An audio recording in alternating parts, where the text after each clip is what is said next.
He walked in and found her tearing apart his son's pillow. For a moment, Jason Hood couldn't breathe. The maid, this woman he barely knew, was ripping open the fabric with shaking hands, white powder spilling onto the floor like snow. "What are you doing?" His voice cracked.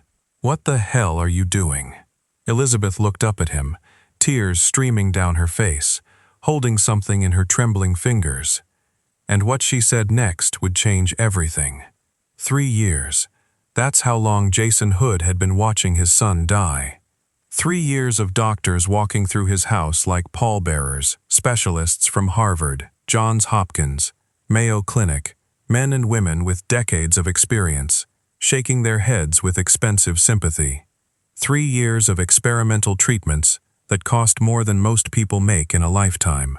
3 years of watching his 8-year-old boy fade a little more each day, and not one of them could tell him why.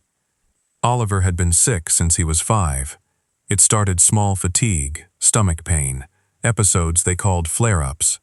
Then it got worse. The tremors, the vomiting, the seizures that made Jason hold his son's small body and beg God not to take him too. Because Jason had already lost Oliver's mother. She died giving birth to him. And every time Jason looked at his son, he saw her eyes staring back. He couldn't lose them both, so he tried everything. He hired the best. He spent millions. He prayed prayers that felt like they hit the ceiling and fell back down. Nothing worked. And then Teresa Gray walked into his house. She wasn't supposed to be anything special, just a housekeeper from New Haven, a black woman in her late 20s who cleaned floors to pay rent after life knocked her sideways. She'd worked 3 jobs to put herself through community college before her family fell apart, before she lost her younger sister to a mistake. The doctors made a misdiagnosis. They missed because no one listened to the person who knew her best. Teresa's sister died in a hospital bed 5 years ago, and Elizabeth stood there watching, knowing something was wrong, but too scared to speak up, too afraid to question the people with the white coats and the credentials. She made herself a promise that day, a promise that burned in her chest like a brand. Never again. If she ever saw something wrong, if her gut ever screamed at her the way it did the night her sister died, she would speak no matter what it cost her. When Elizabeth started working at the Walker estate, her job was simple: dust, organize, stay invisible. But the previous housekeeper quit without warning, and staff shortages meant Elizabeth got reassigned to Oliver's wing. That's when she started noticing. Small things at first, the kind of things you miss if you're not paying attention. Oliver got violently sick after his smoothies every single time, but on the rare days he refused them, the days he fell asleep before finishing, or pushed them away, he was different, brighter, stronger. He sat up, he smiled, he asked questions. No one else saw it. Not the doctors, not his father, not the woman making those smoothies. Dr. Helena Morse, the living nutritionist Jason had hired 3 years ago when Oliver first got sick. Elizabeth kept watching, kept tracking, and then one morning, she found Dr. Morse's personal blender in the sink, the one she always washed herself, always put away immediately. But that day, it was just sitting there, wet with residue still clinging to the sides. Teresa's hands shook as she leaned closer. The smell hit her bitter, metallic. Wrong. This wasn't a health drink. This was something else. She grabbed her phone, took a picture, used a cotton swab to collect a sample into a plastic bag she stuffed in her pocket.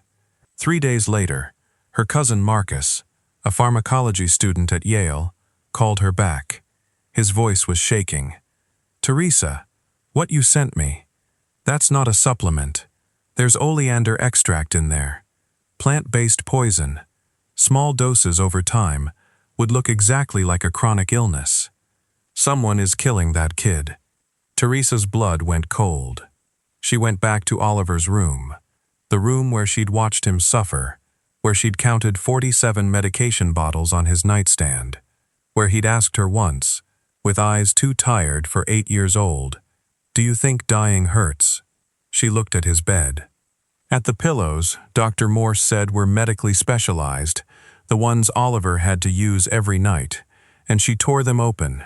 Inside the lining were small sachets sewn in, hidden, filled with white powder.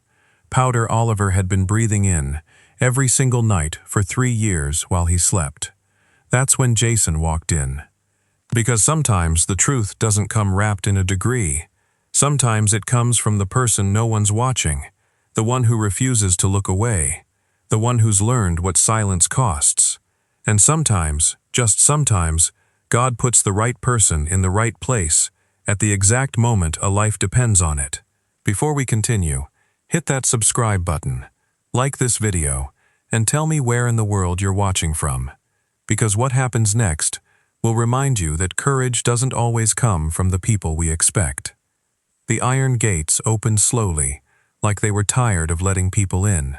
Elizabeth stood there for a moment, gripping the worn strap of her canvas bag, staring up at the house that looked more like a museum than a home.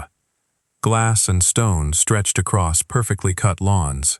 Everything was sharp, clean, cold. She'd taken 2 buses to get here.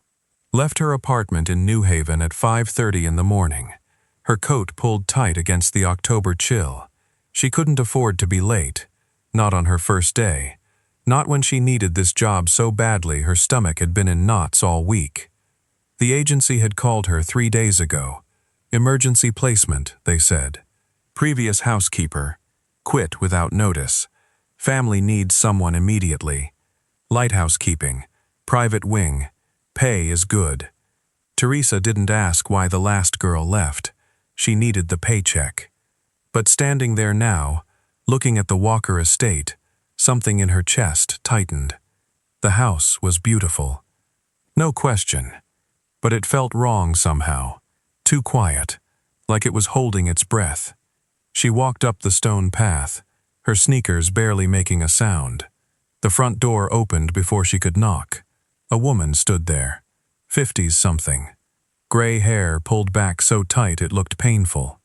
Her eyes swept over Elizabeth like she was being appraised, measured, and found lacking in the same glance. "You're late," the woman said. Elizabeth glanced at her watch.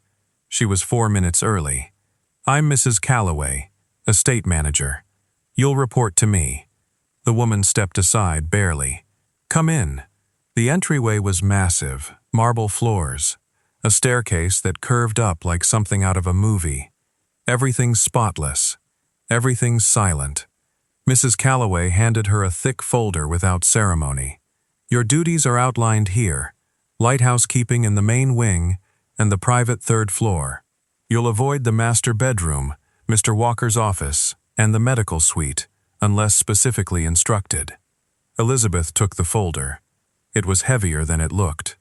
"The 3rd floor," Mrs. Calloway continued, her voice flat, "is where the child stays. Oliver, he's 8. He's been ill for some time. You are not to move any of his medications. You are not to touch any medical equipment. You are not to engage him in conversations that might upset or excite him. And you are absolutely not to question Dr. Morse. Dr. Morse, the family's nutritionist. She oversees Oliver's care. She's been with the family since his diagnosis. She knows what she's doing." Elizabeth nodded slowly, but her mind caught on something. A nutritionist overseeing a sick child. Where were the doctors? Mrs. Calloway's eyes narrowed like she could read the question forming. "Mr. Walker has consulted with every specialist on the East Coast. Oliver's condition is complicated. Dr. Morse has been the only constant, the only one who stayed." There was something in the way she said it, like staying was a virtue, like everyone else had failed by leaving. The previous housekeeper, Elizabeth asked carefully, "Why did she leave?" Mrs. Calloway's jaw tightened. She asked too many questions. Overstepped. This family has been through enough without staff causing disruptions. She stepped closer, her voice dropping. "You seem like a smart woman, so let me be clear. You're here to clean. That's all. The Walkers don't need your opinions. They don't need your concern. They need you to do your job and stay out of the way." Elizabeth felt her face flush, but she kept her expression neutral. She'd heard words like this before. All her life, really. Know your place. Don't ask. Don't question. But 5 years ago, those words had cost her everything. Her sister Janelle had been 19, bright, full of life. Then she got sick. Stomach pain, fatigue, fevers that wouldn't break. The doctors said it was stress, anxiety. They prescribed antidepressants and sent her home. But Elizabeth knew her sister knew something was wrong. She could feel it in her bones. She just didn't speak up. 3 weeks later, Janelle collapsed. By the time they got her back to the hospital, the infection had spread too far. Sepsis, organ failure. She died 2 days later, holding Teresa's hand, whispering, "It's okay. It's not your fault." But it was. Elizabeth had known, and she'd stayed silent. Because who was she to question the doctors? Who was she to push back against people with degrees and authority? She'd made herself a promise at Janelle's funeral, standing in the rain, watching them lower her baby sister into the ground. Never again. If she ever felt that pull in her gut again, that knowing she would speak, she would fight, even if it cost her everything. Mrs. Calloway was already walking toward the stairs. "Follow me. I'll show you the 3rd floor." They climbed in silence. The house felt bigger the higher they went. Colder, too, like warmth couldn't reach this far up. When they reached the 3rd floor, Elizabeth noticed the change immediately. The walls here were different, lighter, softer, meant for a child, but the air felt heavy, stale. Mrs. Calloway stopped outside a door covered in faded superhero stickers. Spider-Man, Batman, the Hulk. They looked old, peeling at the edges. "This is Oliver's room. He's likely asleep. Don't wake him. Just familiarize yourself with the space. Dusting, organizing, nothing more." Elizabeth nodded. Mrs. Calloway handed her the keys, then paused. Her expression softened for just a second, something almost like sadness flickering across her face. "He's a sweet boy. He's been through more than any child should. Just remember that." And then she was gone, footsteps echoing down the hall. Elizabeth stood there, staring at those superhero stickers. Her hand hovered over the doorknob. She didn't know why her heart was pounding, didn't know why every instinct in her body was screaming at her to pay attention, but she'd learned to trust that voice, the one that had been silent when Janelle needed her. She opened the door. The smell hit her first. Antiseptic, sharp and clean, but underneath it, something floral. Lavender, maybe. Like someone was trying to cover up the scent of sickness. The room was enormous, too big for one small boy. Medical equipment lined the walls, monitors, an IV stand, machines she didn't recognize. The bed sat in the center, massive and white, surrounded by what looked like a dozen pillows. And there, almost swallowed by the blankets, was Oliver. He was so small, pale skin, thin arms, his brown hair stuck to his forehead, damp with sweat, even though the room was cool. But his eyes were open, watching her. "Are you going to leave too?" he whispered. Teresa's breath caught. His voice was so soft, so tired. She set down her cleaning supplies carefully and moved closer. "Hi, sweetheart. I'm Teresa. I'm here to help keep your room nice." "The last lady left," Oliver said. He wasn't accusing, just stating a fact. "Everyone leaves." Elizabeth knelt beside the bed, so they were eye level. Up close, she could see how exhausted he looked. Dark circles under his eyes, lips chapped.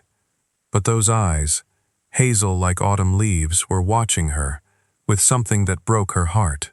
Hope, just a flicker of it, like he wanted to believe her, but didn't dare. "I'm not going anywhere," Elizabeth said gently.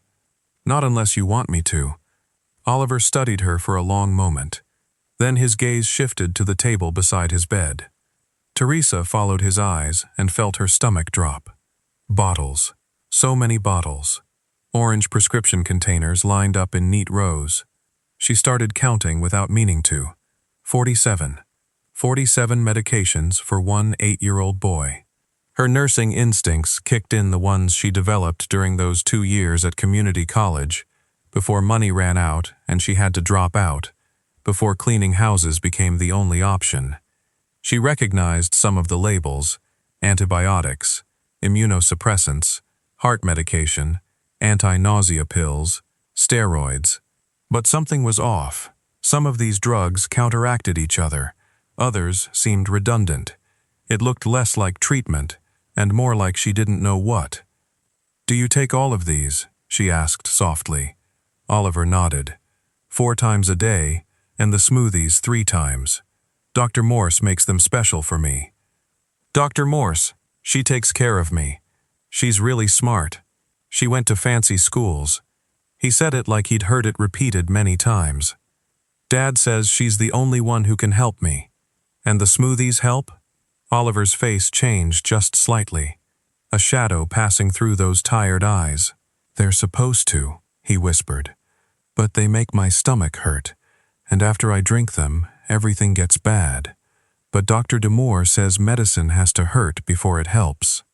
Something cold slid down Teresa's spine. "When was the last time you went outside?" she asked, keeping her voice light. Oliver frowned like he was trying to remember something from a dream. "I'm not allowed. Dr. Morse says the air outside could make me sicker, and I might fall or get germs, so I have to stay in bed. A child afraid of fresh air. A child who'd forgotten what it felt like to run. This wasn't medicine. This was a prison." Elizabeth swallowed hard. "Well," she said, forcing a smile, "how about we make this room feel a little less like a hospital? Would that be okay?" Oliver's eyes widened slightly. "You won't get in trouble. Let me worry about that." She stood and walked to the window. Heavy curtains blocked out the light. She pulled them open gently, and October sunshine spilled across the floor in golden streams. Oliver gasped softly, like he'd forgotten what sunlight looked like. "There," Elizabeth said. "That's better, isn't it?" He nodded, staring at the light like it was magic. She picked up a picture book from the shelf. Something about a dragon who'd lost his fire and had to learn to fly again. She sat on the edge of his bed, careful not to jostle him. "Want me to read to you?" Oliver nodded again, pulling his threadbare, teddy bear Mr. Buttons closer to his chest. Elizabeth opened the book and began to read. Her voice filled the silence, soft and steady, and slowly, so slowly, Oliver's shoulders relaxed. His breathing evened out, and then she heard it. A small sound, quiet and uncertain laughter. It was fragile, like something that had been buried for so long it wasn't sure it was allowed out. But it was real. And somewhere deep in that massive, silent house, in a place no one was paying attention, something began to shift, because Elizabeth Gray had learned the hard way that silence kills, and she wasn't going to be silent. Not this time. Not when a little boy's life was on the line. Over the next 2 weeks, Elizabeth fell into a rhythm. She'd arrive at the estate every morning just after 7, when the house was still quiet and the sun was just starting to burn through the fog, rolling off Long Island Sound. She'd make her way up to the 3rd floor, her footsteps soft on the carpet, and she'd find Oliver, exactly where she'd left him the day before, in that bed, surrounded by those pillows, waiting. But something had changed since that first day. Something small but important. Now, when she opened the door, Oliver would smile. It wasn't much, just a little lift at the corners of his mouth. But for a kid who'd been told he was dying for 3 years, a smile was everything. They'd talk while she worked. Small conversations, safe ones. Oliver told her about his mom, the one he'd never met, how his dad kept a photo of her on his desk, but never talked about her. How sometimes Oliver would find his father standing in front of it, late at night, just staring. "I think he's mad at me," Oliver said one morning, his voice so quiet. Elizabeth almost missed it. She was dusting the bookshelf. She stopped. "Why would you think that, baby?" Because she died so I could be born. And now I'm dying anyway, so it was all for nothing. Teresa's chest tightened. She set down the duster and came to sit beside him. Oliver, look at me. He did. Those hazel eyes full of guilt. No child should carry. Your mama gave you life because she loved you, not because she had to. And your daddy, he's not mad at you. He's scared. There's a difference. How do you know? Because I lost someone I loved too, my little sister. And I spent years being angry at myself for not saving her. But anger and love, they get mixed up sometimes, especially when you're hurting. Oliver was quiet for a moment, processing. Do you still miss her? Every single day? Does it get easier? Elizabeth thought about lying, about saying something comforting. But Oliver deserved the truth. No, she said softly. But you learned to carry it differently. He nodded like he understood, like he'd already been carrying weight he was too young to hold. Miss Teresa. Yeah, sweetheart. Do you think I'm going to die? The question hit her like a punch. She wanted to say no, wanted to promise him 50 more years, but she'd learned not to make promises she couldn't keep. I think, she said carefully, that you're stronger than anyone gives you credit for, and I think you're going to surprise a lot of people. Oliver smiled again, a little bigger this time, and that's when Teresa started noticing the pattern.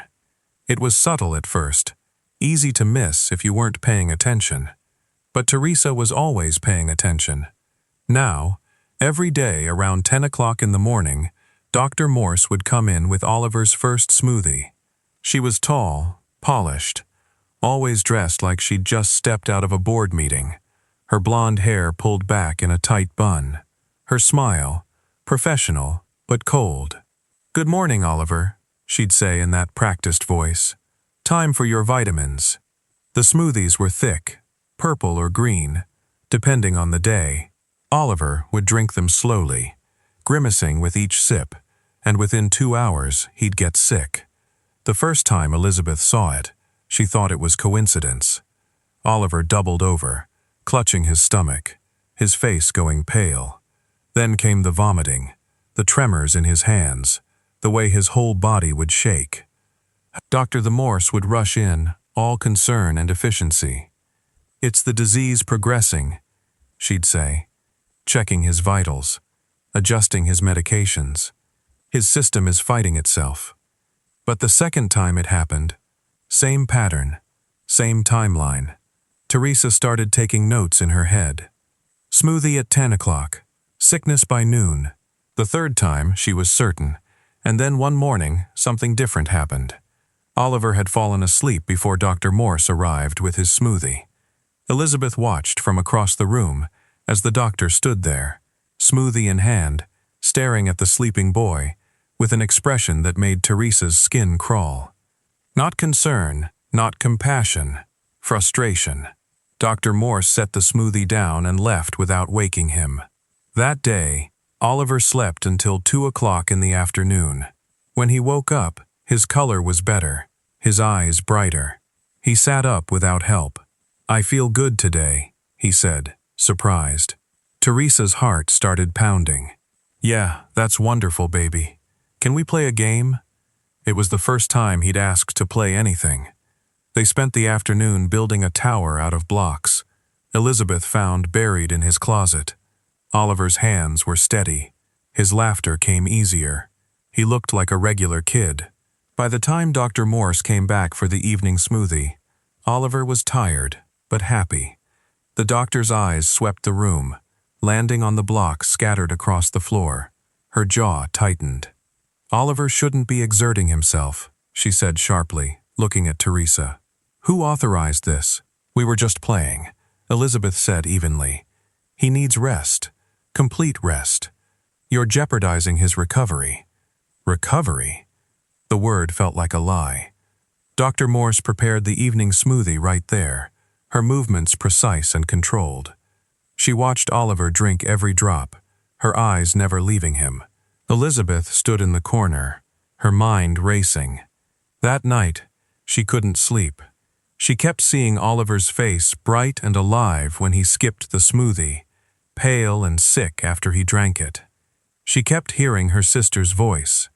That night in the hospital, "Something's wrong, Ree. Tell them something's wrong." And Elizabeth had been too scared to push, too afraid to question the doctors who knew better.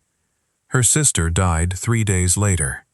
At 2 o'clock in the morning, Elizabeth got out of bed in her small room on the first floor.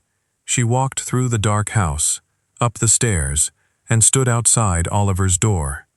She could hear him inside, restless, hurting.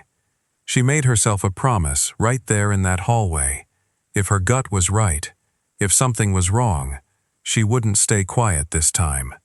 Even if it cost her this job, even if it cost her everything. Because some things are worth more than a paycheck. Some things are worth fighting for.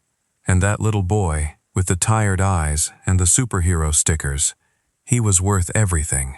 3 weeks in, Elizabeth found the notebook.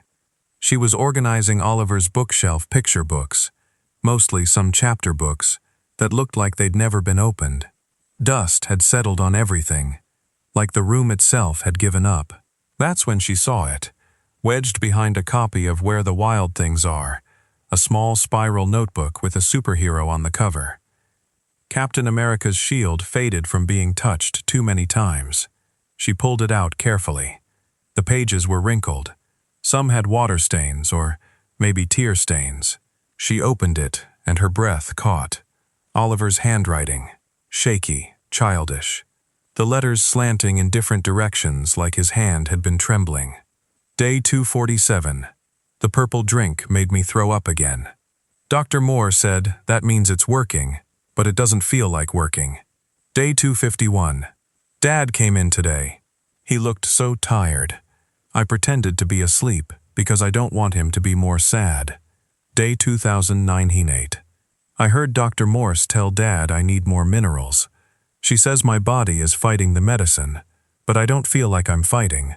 I just feel tired all the time. Day 301. I don't want the smoothies anymore, but Dad says I have to. Dr. Moore says I'll get worse if I stop. Day 317.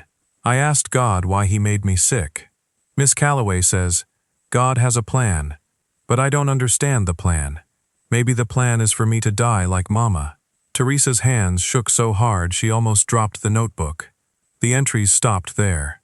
3 months ago, right around the time Oliver became too weak to hold a pen, she sat on the floor, the notebook pressed against her chest, tears streaming down her face. This child had been documenting his own poisoning, writing it down like he was taking notes, trying to make sense of something that didn't make sense, and no one had listened. She heard footsteps in the hall and quickly shoved the notebook into her apron pocket. Dr. Morse appeared in the doorway, smoothie in hand, that professional smile fixed in place. Teresa, I didn't realize you'd be here this early. Just getting a head start on the dusting. Dr. Morse's eyes swept the room, pausing on the bookshelf. For a split second, something flickered across her face. Suspicion, maybe. But it was gone before Elizabeth could be sure. Oliver needs his rest, Dr. Morse said coolly. Perhaps you could come back later. Elizabeth looked at Oliver, still asleep in his bed, his breathing shallow. Of course, she gathered her supplies and left, but not before catching the way Dr. Morse locked the door behind her. Locked it like she was keeping something in or someone out. That afternoon, Elizabeth made a decision that could cost her everything. She waited until Dr. Morse left for her daily walk, 1 hour every day at 3, like clockwork. Then she went to the medical suite. Her heart was hammering so hard she could feel it in her throat. The door was unlocked. Inside, everything was pristine, organized. A small refrigerator hummed in the corner. Cabinets lined the walls, and there in the sink was Dr. Morse's personal blender cup. She never left it out. Never. She always hand-washed it immediately and put it away. But today, it was just sitting there, still wet. Elizabeth moved on, instinct. She leaned over the sink and breathed in. The smell hit her like a fist. bitter chemical wrong. Her hands were shaking as she pulled out her phone and took a photo. Then she grabbed a cotton swab from the cabinet and collected a sample of the residue, sealing it in a small plastic bag she tucked into her pocket, next to Oliver's notebook. She cleaned the cup, dried it, put it back exactly where Dr. Morse kept it, and then she left, her entire body vibrating with fear and certainty. That night, she called her cousin Marcus. He was in his second year of pharmacology at Yale. She hadn't talked to him in months. "Marcus, I need a favor, and I need you not to ask too many questions yet. Rays, what's going on? I need you to test something for me. Tell me what's in it." There was a pause. Is this legal? A child's life might depend on it. She could hear him breathing on the other end. Then, "Okay, bring it by tomorrow." The next morning, Elizabeth took a personal day. She told Mrs. Calloway she had a family emergency. It wasn't technically a lie. She met Marcus at a coffee shop near campus. He looked older than she remembered, more serious. When she handed him the sealed bag, he held it up to the light. "Where'd you get this?" "I can't tell you yet. Please, Marcus. Just tell me what's in it." He studied her face for a long moment. "This is about your job, isn't it? That estate you're working at." She didn't answer. Didn't have to. "Give me 3 days," he said quietly. Those 3 days were the longest of Teresa's life. She went back to work, cleaned Oliver's room, read to him, watched him drink those smoothies and get sick like clockwork. She watched Dr. Morse move through the house like she owned it. Watched the way she spoke to Jason Hood, soft, proprietary, like she was the only thing standing between him and total collapse.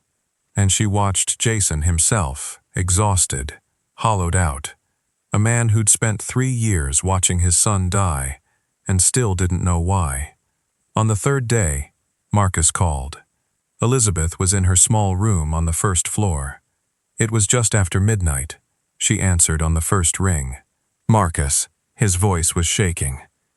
"Teresa, what you gave me. Where did you get it? Just tell me what it is." "It's oleander extract, plant-based cardiac glycoside. It's poison-free. Small doses. Over time, it would look exactly like a progressive illness. Fatigue, nausea, heart problems, seizures, all of it." The room spun. Elizabeth sat down hard on the bed. "Are you sure? I ran it twice. There's no question. Someone is poisoning that kid. Slowly, deliberately." Elizabeth couldn't breathe, couldn't think. You need to call the police right now." "I need proof," she whispered. "More proof." "Something that can't be denied." "What are you talking about? This is proof. Not enough. Not against someone like her." She hung up before he could argue. For a long time, she just sat there in the dark. Oliver's notebook on the bed beside her, the truth burning in her chest like fire. Dr. Helena Morse had been killing Oliver Walker for 3 years, slowly, carefully, making it look like a disease no one could cure, and Elizabeth was the only one who knew. She thought about her sister, about the promise she'd made. She thought about Oliver's tired eyes, his question that still haunted her. "Do you think I'm going to die?" And she made her choice. She was going to stop this, whatever it took, even if it meant walking into Jason Hood's office in the middle of the night and telling a desperate father that the woman he trusted was murdering his son, even if he didn't believe her, even if it destroyed her. Because some truths are too important to stay buried, and some children are worth burning your whole life down to save. Elizabeth didn't sleep that night. She sat on the edge of her bed, staring at Oliver's notebook. Marcus's words echoing in her head. Poison oleander. Small doses over time. Every instinct in her body screamed to act, to run upstairs and grab Oliver, to call the police, to do something, anything, right now. But she'd learned the hard way. That instinct without strategy was just noise. She needed more, something undeniable, something that would make Jason Hood listen before Dr. Morse could twist the narrative and make Elizabeth disappear, like the housekeeper before her. The next morning, she went to work like nothing had changed. She smiled at Mrs. Calloway, nodded at the groundskeeper, climbed the stairs to Oliver's room with her supplies, her heart pounding so hard she thought everyone could hear it. Oliver was awake, sitting up slightly, Mr. Buttons tucked under his arm. "Miss Teresa," he said, and his voice sounded weaker than yesterday. "I had bad dreams last night." She set down her things and came to sit beside him. "What kind of dreams, baby?" "I dreamed I was running, like really running through a field or something, and I could breathe." He looked at her with those tired hazel eyes. "Do you think I'll ever run again?" Teresa's throat tightened. She wanted to promise him, wanted to say, "Yes, you will. I'm going to make sure of it." But the words stuck, because what if she was wrong? What if she confronted Jason, and he didn't believe her? What if Dr. Morse convinced him Elizabeth was crazy, dangerous, a threat to his son's care? What if speaking up made things worse? The doubt crept in like poison itself, cold, paralyzing. "Miss Teresa." Oliver's small hand touched hers. "You okay?" She blinked back tears and forced a smile. "Yeah, sweetheart, I'm okay." But she wasn't. She was terrified. That afternoon, she watched Dr. Morse prepare Oliver's smoothie in the medical suite. Watched the way her hands moved precise, practiced like she'd done this 1,000 times, which she had for 3 years. Dr. Morse caught her looking. "Can I help you with something, Teresa?" "No, ma'am. Just passing through." Dr. Morse's eyes were ice. "You've been spending quite a bit of time with Oliver. Just keeping his room clean like I'm supposed to." "Of course." Dr. Morse smiled, but it didn't reach her eyes. "Just remember, he's fragile emotionally and physically. Sometimes kindness can be damaging. It gives false hope." The words hit like a slap. False hope. "I'm just reading to him," Elizabeth said quietly. "I know, Doctor." Moore stepped closer, lowering her voice. "And I appreciate your intentions, but you're not a medical professional. You don't understand the complexities of his condition. The last thing this family needs is someone disrupting carefully calibrated treatments." It was a warning, clear as day. "Stay in your lane or else." Elizabeth nodded, kept her face neutral, and left. But inside, she was shaking. That evening, she tried to talk to James. She found him in his study, door half open, sitting behind a massive desk covered in papers. His hair was graying at the temples. His tie was loose. He looked like a man who hadn't had a full night's sleep in years. "Mr. Walker," she knocked softly. "Sorry to bother you." He looked up, and for a second he didn't seem to recognize her. Then his face shifted into polite exhaustion. "Teresa, is everything all right? I was just wondering, has Oliver always been on so many medications?" James's expression clouded. "Why are you asking?" I noticed he has good days, days when he seems stronger. And I wondered if maybe Dr. Morse handles Oliver's treatment plan." Jason interrupted, his voice sharper now. "She's been doing this for 3 years. She has degrees I can't even pronounce. She's the only reason Oliver is still." He stopped, his jaw working. Still here. Elizabeth felt the door closing, felt herself losing him. "I understand. I just thought maybe. I appreciate your concern." Jason stood, signaling the conversation was over. "But unless you have a medical degree I don't know about, I need you to trust the people who do." The dismissal was gentle but absolute. Elizabeth left his office, her chest tight with frustration and fear. She'd tried and she'd failed, because how do you make someone listen when they're too afraid to hear? When they've built their entire hope on the person who's actually killing their child that night? She lay in bed, staring at the ceiling, Janelle's face floating in the darkness. "You knew something was wrong." Her sister's voice whispered. "Why didn't you say something?" "I did," Elizabeth whispered back. He didn't listen, then say it louder. But what if loud wasn't enough? What if she screamed the truth, and still no one believed her? She thought about Oliver, about his question. "Do you think I'm going to die?" She thought about his notebook, his small, shaky handwriting, documenting his own slow death. She thought about the promise she'd made, the one that was supposed to matter more than anything. And she realized something that made her stomach turn. She was doing it again. She was choosing silence over risk, choosing her safety over a child's life, because speaking up might cost her this job, might get her fired, might make people think she was crazy, just like it had with Janelle. The realization hit her like cold water. She'd been so afraid of losing everything that she'd forgotten what mattered. Not her job, not her reputation, not even her own safety. Oliver, that little boy who still believed in superheroes, who asked if dying hurt, who dreamed about running through fields, he mattered more than her fear. Elizabeth sat up in bed, her decision made. Tomorrow, she was going back into that medical suite, and she was going to find the proof she needed, the kind Jason Hood couldn't ignore. Even if it meant breaking every rule, even if it meant risking everything, because her sister had died in silence. And she'd be damned if she let Oliver Walker die the same way. Some promises are made in graveyards, and those are the ones you don't break, no matter what it costs. The next morning, Elizabeth waited. She watched Dr. Morse leave for her daily walk at 3 o'clock sharp, watched her disappear down the tree-lined path toward the gardens.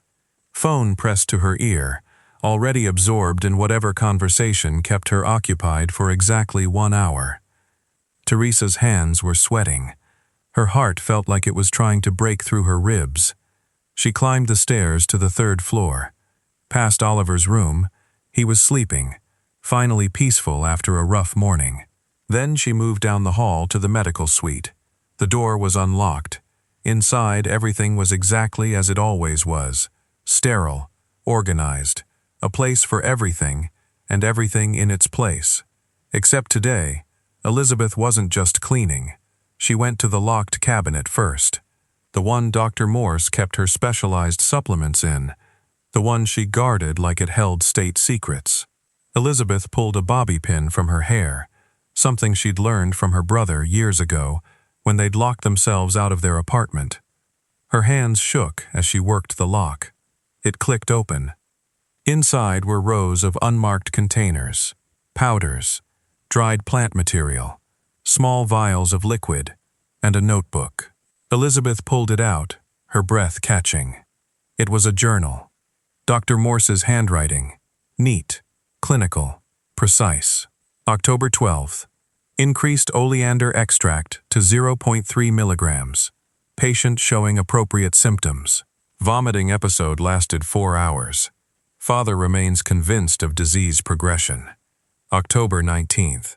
Patient refused morning smoothie. Had to administer evening dose at double concentration to maintain symptom consistency. November 2. Minor setback. New housekeeper showing excessive interest in patient. Will monitor.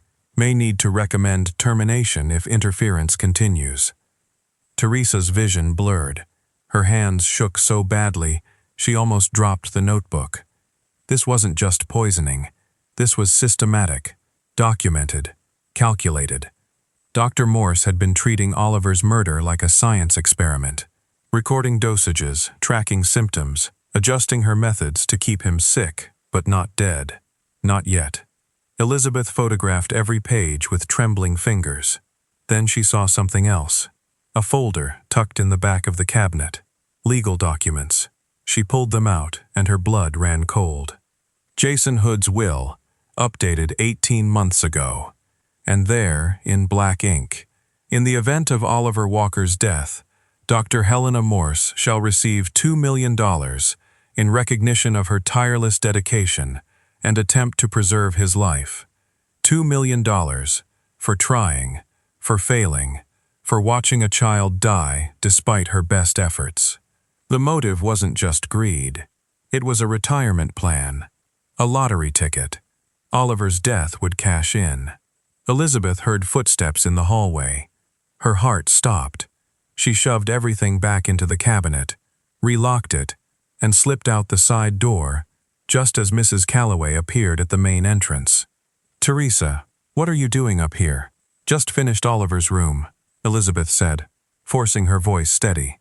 Was about to head downstairs. Mrs. Calloway's eyes narrowed slightly, but she nodded. "Dr. Morse will be back soon.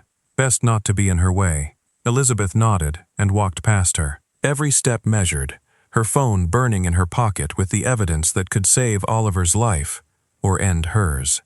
She made it to her room and locked the door. Then she sat on her bed and let herself shake, let herself cry, let the weight of what she'd found crash over her like a wave. Dr. Helena Morse wasn't just poisoning Oliver. She was documenting it, perfecting it, waiting for the exact right moment to let him die so she could collect her payment and walk away clean. And Jason Hood, exhausted, desperate, drowning in grief, had signed the papers that made his son's murder profitable. Elizabeth pulled out her phone and called Marcus. "I've got it," she whispered when he answered. "I've got everything. Photos of her journal, dosage records, the will. Marcus, she's been documenting the whole thing like a research project. Jesus Christ." Marcus was quiet for a moment. "Teresa, you need to go to the police right now." "Not yet." "What do you mean, not yet? This is Jason won't believe the police. If they just show up, he'll think I'm lying, that I'm trying to hurt his son. Dr. Morse has spent 3 years building trust. I need to break that first. I need him to see it. I know what I'm doing." But she didn't. Not really. All she knew was that tonight she was going to knock on Jason Hood's door, and she was going to make him listen. Make him see what his grief had blinded him to. Make him understand that the woman he trusted was the one killing his son. And if he didn't believe her, if he chose Dr. Morse over the truth, then she'd go to the police anyway. She'd burn every bridge. She'd lose everything. But at least she'd know she tried. At least this time, she wouldn't be silent. She looked at the photo on her phone, Oliver's journal entry. Day 317. "I asked God why he made me sick. Maybe the plan is for me to die like Mama." "No," Elizabeth thought fiercely. "That's not the plan. The plan was for someone to see, for someone to fight, for someone to love him enough to risk everything. And maybe, just maybe, that's why she'd walked through those gates 3 weeks ago. Not for a paycheck, for this moment, for this choice, for this little boy who still believed in superheroes and didn't know he was about to be saved by a woman who just refused to look away." She wiped her tears and stood. It was almost midnight. Time to knock on the door that would change everything. Time to tell a grieving father the truth that would shatter him. And time to pray that love was stronger than fear, that truth was louder than lies, and that somewhere in the darkness, God was watching over a little boy who deserved to run through fields and dream with his eyes open. Elizabeth took a deep breath and went to save a life. The hallway felt longer at midnight. Elizabeth stood outside Jason Hood's office, her hand raised to knock, frozen in the space between courage and terror. Behind that door was a man who'd spent 3 years trying to save his son.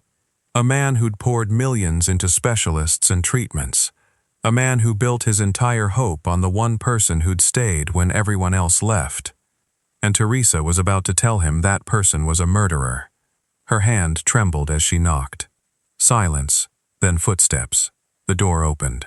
Jason stood there in a wrinkled shirt, tie long gone, eyes bloodshot and hollow.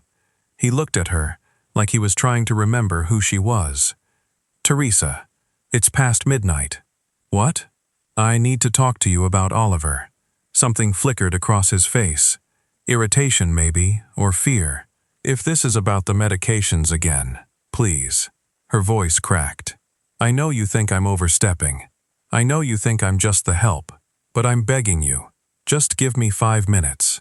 That's all I'm asking." He stared at her for a long moment. Then he stepped aside. The office was a mess.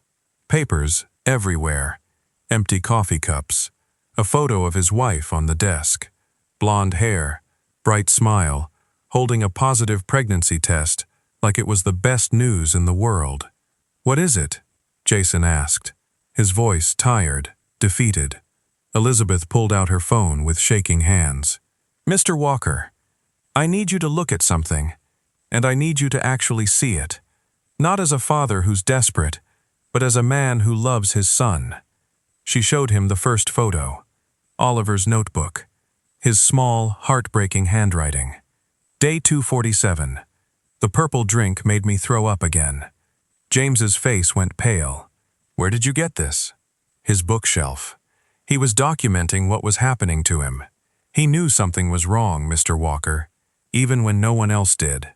She swiped to the next photo. Dr. Morse's journal. October 12. Increased oleander extract to 0.3 milligrams. Patient showing appropriate symptoms. Jason took the phone from her hands, his fingers trembling. He read the entry once, twice, like he couldn't make the words make sense. "What is this?" "It's Dr. Morse's dosage log. She's been poisoning Oliver for 3 years. Oleander extract. Small doses over time. It mimics degenerative illness perfectly. I had the residue from her blender tested. It's all there." James's breathing changed. Shallow. Quick. "No." He shook his head. "No, this doesn't.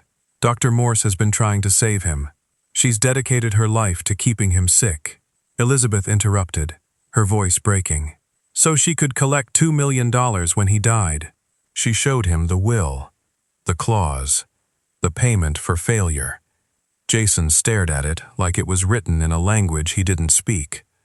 "I wrote that will 18 months ago," he whispered. I thought it would motivate her. I thought if she knew she'd be taken care of, she'd try harder. She'd stay. She stayed because you made his death profitable." The words hung in the air like smoke. Jason sank into his chair, the phone slipping from his hands. His face crumbled, not with anger, with something worse, grief and recognition. "I did this," he whispered. "I made him a target. I signed the papers that turned my son into—" He couldn't finish. His shoulders shook. Elizabeth knelt in front of him, her own tears falling freely now. "You didn't know. You were trying to help him. You were desperate. I should have seen it." His voice was raw, broken. "I'm his father. I should have seen it, Mr. Walker. She was always there. Every episode, every crisis, taking notes, adjusting treatments, and I thought she was trying to save him." He looked at Elizabeth with eyes full of horror. "I've been paying someone to kill my son." The words seemed to shatter something in him. He put his head in his hands and sobbed deep, wrenching sounds that came from a place too broken for words. Elizabeth stayed there, on her knees, her hand on his shoulder, letting him break. Because some truths don't just change your mind, they destroy your heart. After a long time, Jason lifted his head.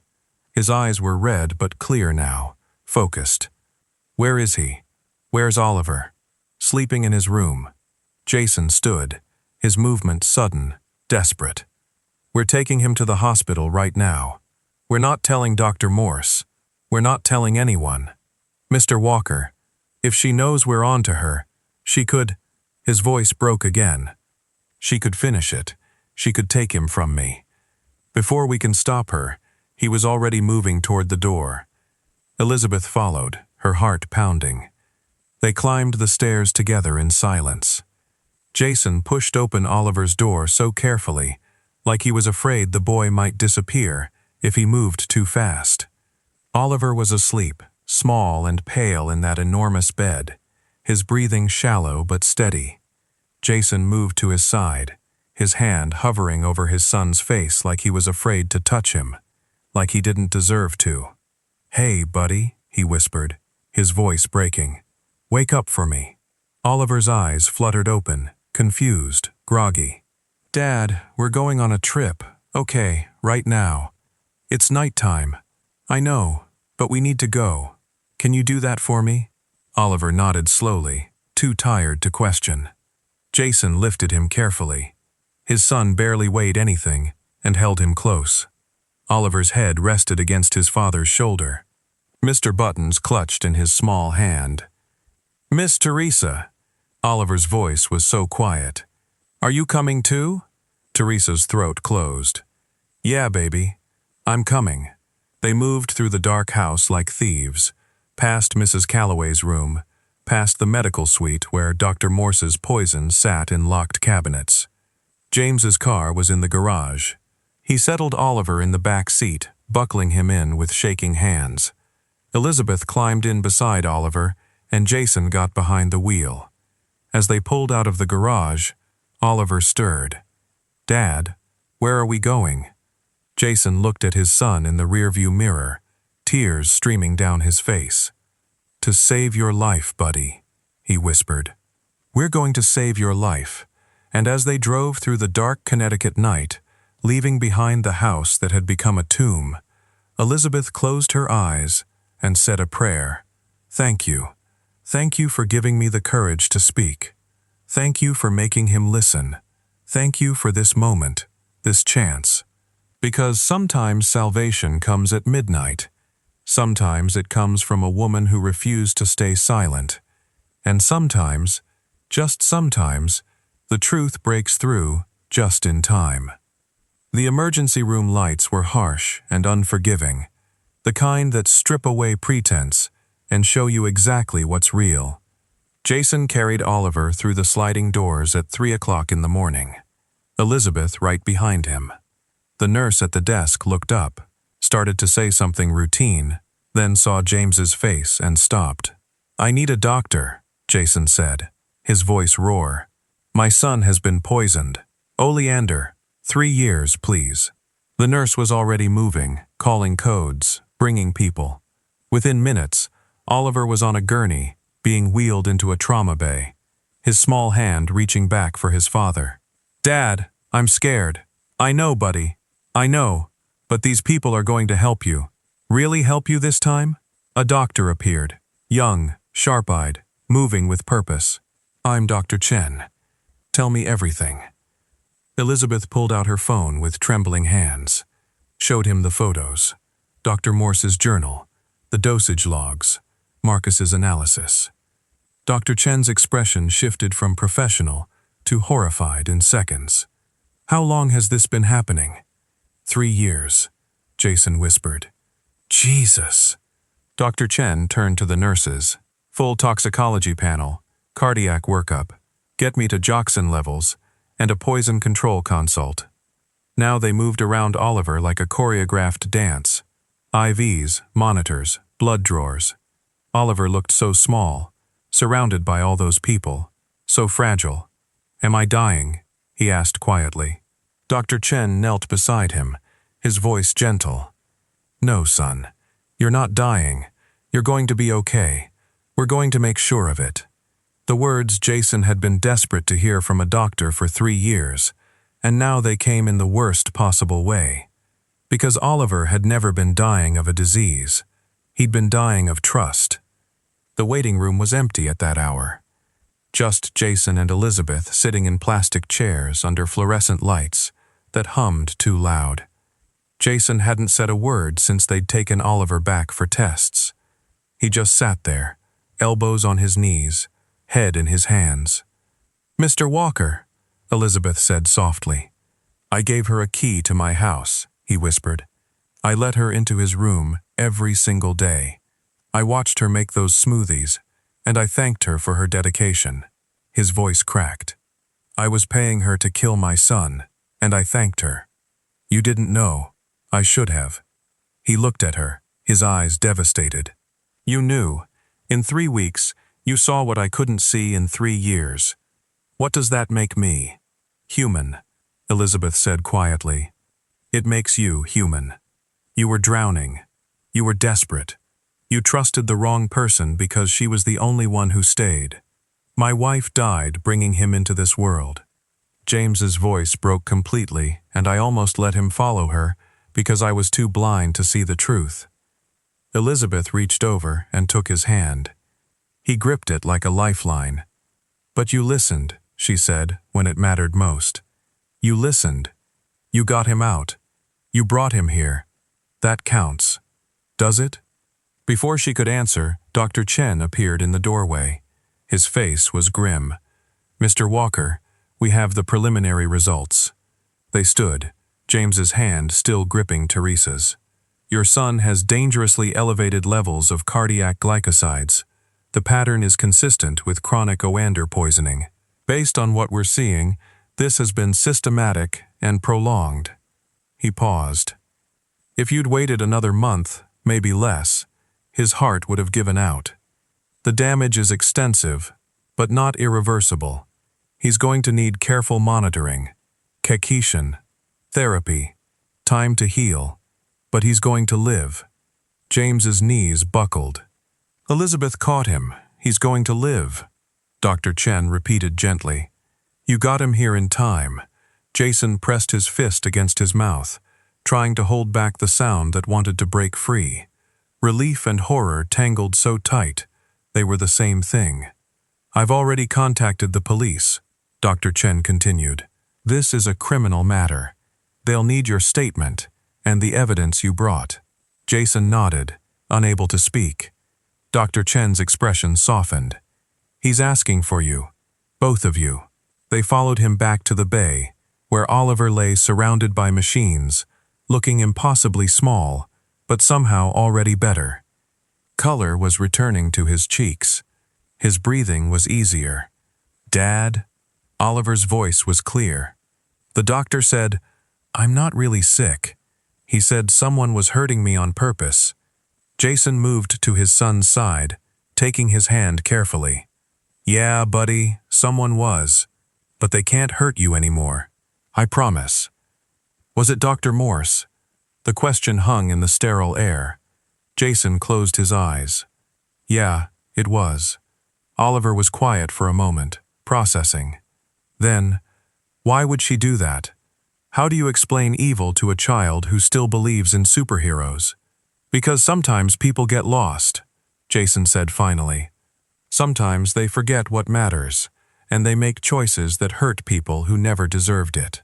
Oliver looked at Teresa. "You saved me, didn't you?" Teresa's eyes filled with tears. "You saved yourself, baby. You wrote it all down. You knew something was wrong. You just needed someone to listen." "My sister didn't have anyone to listen," Elizabeth said softly. "So, I promised I'd always listen, even when it was hard." Oliver reached out his small hand. Elizabeth took it. "Thank you for listening," he whispered. And in that moment, in that hospital bay, under fluorescent lights at 4 o'clock in the morning, something broken began to heal. Not Oliver's body, that would take time, but something deeper, something that had been dying in all of them. Hope. The belief that truth could win, that speaking up mattered, that one person refusing to look away could change everything. Jason watched his son, really watched him, and saw something he hadn't seen in 3 years. A future, and for the first time since his wife died, he let himself believe it was possible, that his son would grow up, that he'd run through fields and dream with his eyes open, that he'd live. Because sometimes grace arrives at 3 o'clock in the morning in an emergency room. Sometimes it comes through a woman who refused to be silent. And sometimes, just sometimes, God catches the ones who are falling just before they hit the ground. By the time the sun rose over Long Island Sound, 2 police officers were standing in Jason Hood's driveway. Dr. Helena Morse was packing her office. She'd noticed the disconnected medical equipment in Oliver's room at dawn, the empty bed, the silence where machines used to beep, and she knew Mrs. Calloway found her loading boxes into her Mercedes, moving with the kind of calm efficiency that comes from planning an exit strategy long before you need it. "Dr. Morse, what's happening?" Helena didn't look up. The boy took a turn. "They've taken him to the hospital. I'm gathering my research to consult with the team there." But her hands were shaking just slightly. That's when the police cars pulled through the gates. Helena stopped moving. Her face went very still. The officers approached, badges out. Dr. Helena Morse. Yes, we need you to come with us.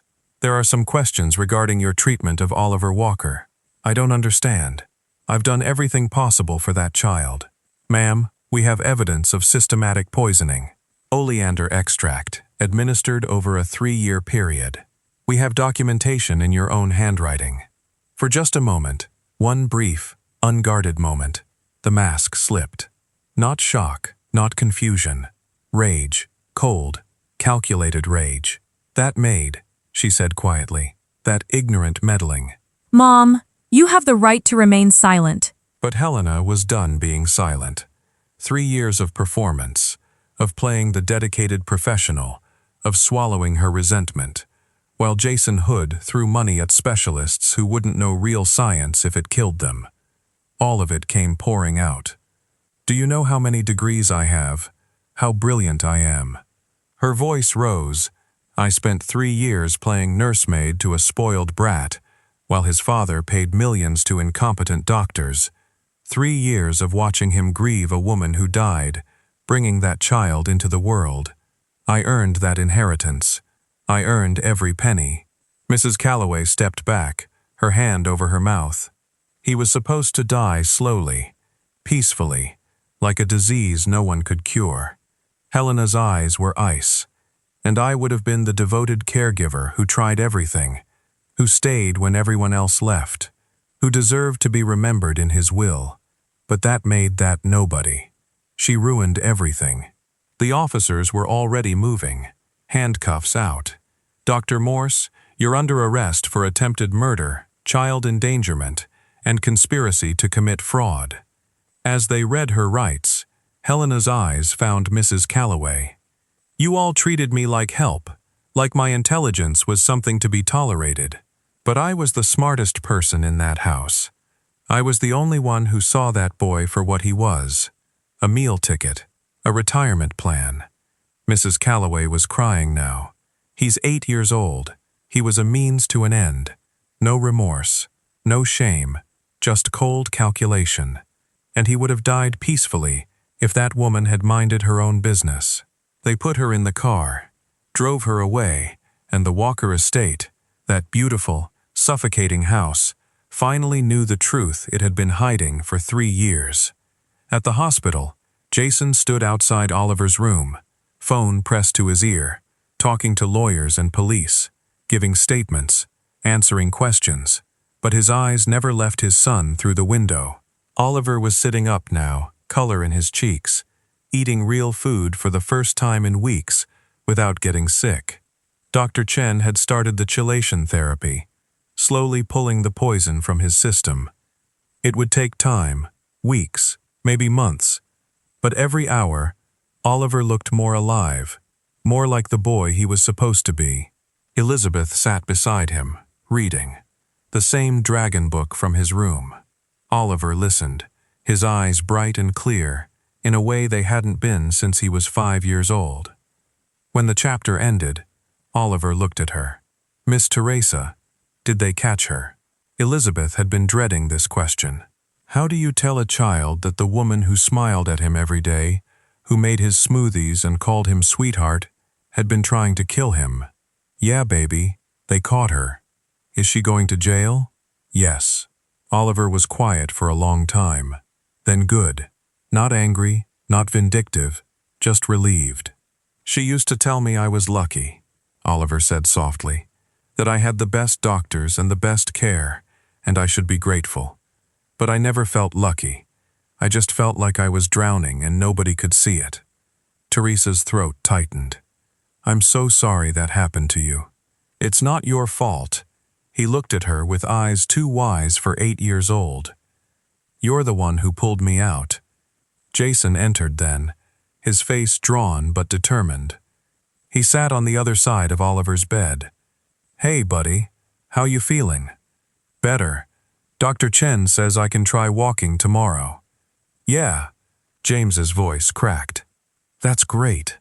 Oliver reached for his father's hand. Dad, are you mad at me? Jason looked stricken. What? No, Oliver. Why would I be mad at you? Because Mom died having me, And then I got sick and cost you all that money. And now this whole thing with Dr. Morse." He trailed off, tears welling up. Jason gathered his son carefully into his arms, holding him like he was afraid he might break, but also like he never wanted to let go. "Listen to me," Jason whispered. "None of this, none of it is your fault. Your mom loved you before she even met you. She chose you, and I would spend every penny I have, every day for the rest of my life, if it meant keeping you safe. You understand me?" Oliver nodded against his father's chest. "I'm the one who should be asking for forgiveness," Jason continued, his voice breaking. "I brought her into our house. I trusted her. I let her hurt you because I was too broken to see what was right in front of me. You didn't know, Dad, but I should have. You're my son. I should have known." They held each other, both of them crying now, releasing 3 years of fear and pain and guilt that had been trapped inside. Elizabeth stood quietly, starting to leave to give them privacy. "Teresa, wait," Jason said. "Don't go." She turned. "You saved his life. You saw what I couldn't see. You risked everything when you didn't have to." His eyes were red but clear. "I don't know how to thank you for that." "You don't have to thank me," Elizabeth said softly. "I just did what anyone should do. I saw a child who needed help, and I helped." "But not everyone would have," Jason said. "Most people would have stayed quiet, stayed safe. You didn't." Oliver reached out his hand to her. "Will you stay? Even now that I'm getting better." Elizabeth took his hand, tears streaming down her face. "Yeah, baby, I'll stay. Because sometimes redemption doesn't come all at once. Sometimes it comes in hospital rooms and quiet promises. Sometimes it comes through children who forgive too easily, and fathers who learn to see. And sometimes it comes through a woman who refused to let silence win. Not this time. Not when a life was on the line. Not when love required her to be brave. 6 weeks later, the Walker estate learned how to breathe again. The medical equipment was gone. The locked cabinets emptied. The curtains in Oliver's room stayed open now, letting October sunlight spill across floors that had been dark for too long. And for the first time in 3 years there was laughter. Real laughter. The kind that echoes off walls and reminds a house what it was built for. Oliver was running. Not far, not fast, not yet, but running through the gardens his father had forgotten existed, past the flower beds that were finally being tended again. His legs were still weak, still learning how to carry him, but every day he got a little stronger, a little more like the boy he was always meant to be. Elizabeth watched from the porch, her hand shading her eyes against the afternoon sun. She wasn't wearing her uniform anymore. Jason had asked her to stay, not as a housekeeper, but as Oliver's caregiver. He'd set up a scholarship in her name, covering her nursing school tuition, giving her the future her sister never got. "You gave my son his life back," Jason had said. "Let me help you build yours." She'd cried when he said it. Cried for Janelle, cried for Oliver, cried for every moment she'd been too afraid to speak, and all the moments she'd found the courage anyway. Oliver stumbled, caught himself, and kept going. Mr. Buttons was tucked under his arm. He still carried that bear everywhere. Some things don't need to change. Jason appeared beside Teresa, 2 glasses of lemonade in his hands. He'd taken a leave from work, decided some things mattered more than board meetings and quarterly reports, like watching your son remember how to be a child. "He asked me this morning if we could get a dog," Jason said, a smile tugging at his lips. "What'd you say?" I said. "Yes." He laughed softly. 3 years I spent trying to keep him alive, and now he wants a puppy. Life's funny that way. They stood there in comfortable silence, watching Oliver chase butterflies that danced just out of reach. "You know what the hardest part is?" Jason said quietly. "Forgiving myself for not seeing it, for trusting her, for almost losing him because I was too desperate to think clearly." Elizabeth looked at him. "You were a father, trying to save his son, There's no shame in that, but you saw it. In 3 weeks, you saw what I missed in 3 years. I saw it because I'd lived it, Elizabeth said. Because I'd already lost someone. Because I knew what it cost to stay quiet. She paused. You didn't have that. You were just trying to hold on. James's eyes were wet. She told me once that she'd been sent by God. Dr. Morse. She said it was divine appointment that she came into our lives when Oliver got sick. He shook his head. I believed her. Maybe she was right, Elizabeth said softly. Just not the way she thought. Jason looked at her confused. Maybe God did send someone, just not her. Elizabeth smiled. Maybe he sent the maid who'd learned to speak up, who'd promised her sister she'd never stay silent again, who showed up 3 weeks before. It would have been too late. The words settled between them like grace. Oliver ran up to them, breathless and beaming, cheeks flushed with life. Did you see me? I ran all the way to the fountain. Jason knelt down, pulling his son close. I saw, buddy. You were amazing. Oliver looked at Teresa. Will you come run with me tomorrow? Every day if you want. Promise. Promise. Oliver hugged her tight, his small arms fierce with love. Then he pulled back, his face suddenly serious. Miss Teresa, I think you're my hero. Teresa's breath caught. Baby, I'm not a hero. Yes, you are. Oliver insisted. Heroes are the people who save you when no one else can. And that's what you did. She pulled him close, tears falling freely now. Then you're my hero too, because you taught me that speaking up matters, that one voice can change everything. Jason wrapped his arms around both of them, the three of them holding each other as the sun painted the sky in gold and amber. 3 broken people who'd found their way to hope. A father who'd learned to see, a son who'd learned to live, and a woman who'd learned that her sister's death hadn't been meaningless. It had given her the courage to save another life, when it counted most. Later that evening, as twilight settled over the water, Teresa stood in Oliver's doorway, watching him sleep. Really sleep. Not drugged, not poisoned, just a child, dreaming the way children should. She thought about Janelle, about the promise she'd made in the rain at her sister's funeral. I'll never stay silent again. I promise, Nella. Never again. She'd kept that promise, and it had cost her everything. She'd been afraid to lose her safety, her job security, her invisibility, but it had given her something infinitely more valuable. Purpose, redemption, a second chance to get it right. Thank you, she whispered to the sister. She'd never stopped missing. Thank you for teaching me what silence costs, for giving me the courage to be brave. And somewhere in the space between grief and grace, she felt it a peace she hadn't known in 5 years. Because some losses teach us how to save. Some promises are kept in hospital rooms and midnight confessions. And sometimes God's plan doesn't look like we expect. Sometimes it looks like a maid with a promise, a father willing to listen, and a little boy who just needed someone to see him, really see him, and refused to look away. Oliver stirred in his sleep, a smile on his lips, dreaming of running and dogs and tomorrows he'd almost never had. And Elizabeth smiled through her tears, knowing that every hard thing she'd lived through had led her here. To this moment, to this child, to this family that wasn't hers by blood, but had become hers by choice, because that's what love does.